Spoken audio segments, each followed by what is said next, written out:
I am here at the Maryland Heights Cat Community Cage with Gisby. Gisby is a 4-year-old domestic medium hair. He's getting a little bit of grooming here.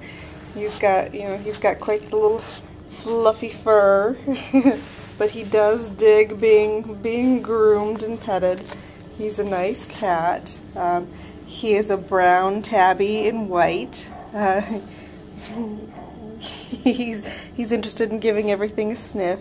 He likes to be petted. He's a little bit more of a laid-back cat, so he's not going to overwhelm you with affection and go crazy with playtime. But he's also not going to be totally aloof and completely ignore you though either. He's going to be a nice little presence in a household. So if you're interested in meeting him, come on down to the Maryland Heights Humane Society. Now, he was brought in here after a family had taken him in as a stray.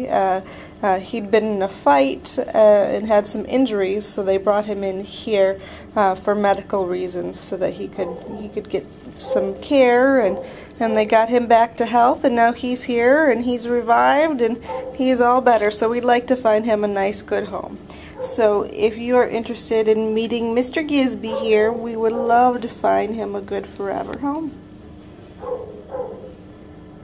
And he's got a nice little purr here going for me, so he's a good kitty.